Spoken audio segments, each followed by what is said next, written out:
Okay, books. So many things were said about books. We read books, write books, we join book clubs, we discuss books, and we experience a thrilling adventures during a reading, and we fell in love with characters. We feel happy for them, we feel sorry for them, and we solve riddles with them. We seek for motivation from books. But why should we read books in the first place? Does it have something to do with our brain? It actually does. And let me share you what it does with our brain and how it helps.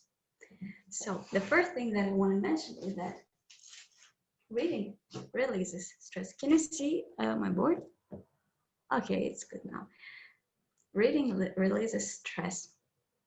When I first started brainstorming about the idea of benefits of reading, I immediately thought, well, it is a pure pleasure for me.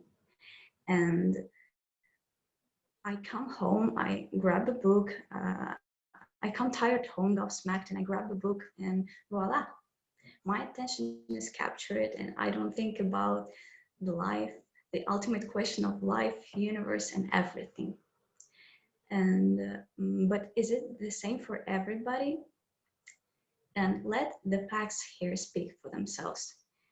During a study that was conducted in American University, led by neurophysicist David Lewis, it was found that among the most effective stress-releasing activities, reading among the drinking tea, walking, and listening to music was the most effective one.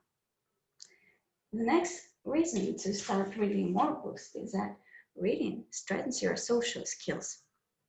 Reading strengthens your social skills. As you may all notice, digital era is capturing our life, and if we need to go somewhere by bus, we don't ask strangers on a bus stop which bus we need. We just ask Astrobus.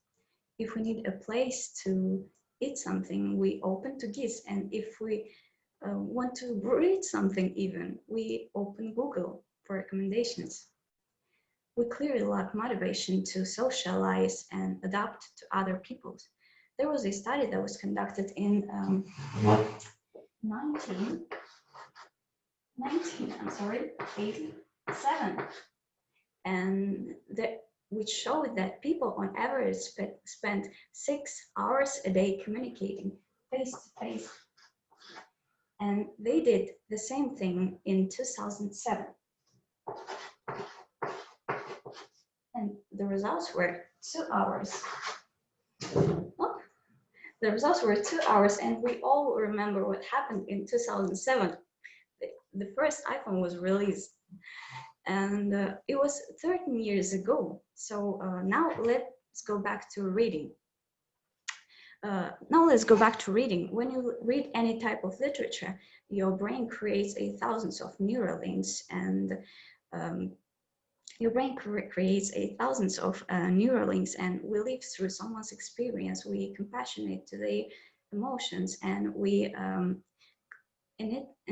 intuitively start sympathizing to the characters. And ability to perceive our own emotion as well as others helps us predict and explain someone's behavior, which you might find really helpful considering the fact that we're social creatures. And the next thing that is worth mentioning is that reading trains our brain. And reading really strengthens our brain cells because there's so many parts of our brain involved during a simple read. It is a really complex process that makes our brain work really hard. And in fact, reading stimulates the same part of our brain as if we were experiencing something live. For example, you can wander in American forest with Jack London, or discover the bottom of the ocean with Jules Verne, or go for a ride around New York during a jazz age with Francis Scott Fitzgerald, for example. Isn't that amazing, huh? So for the next reason to start reading more books, I want to read this quote. Eating and reading are two pleasures that combine admirably. I first saw this quote when I was searching for a suitable quote for my speech, and I thought, well, it might be, but until I stumbled upon an article that claims that reading helps your digestion, and moreover, they proved it. So the next reason to start reading more books is that it may save your life.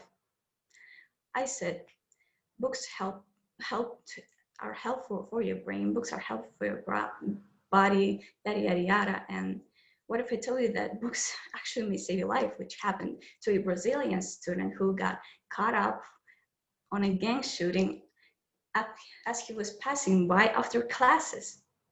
And luckily he escaped, but a few days later, when he took his book to see a bullet sitting in between the pages. So these are the reasons to start reading more, and these are just a few reasons. So I hope I motivated you to read more books, and next time you grab a book, you will keep it near to your heart, literally, because it may save your life one day. That's it.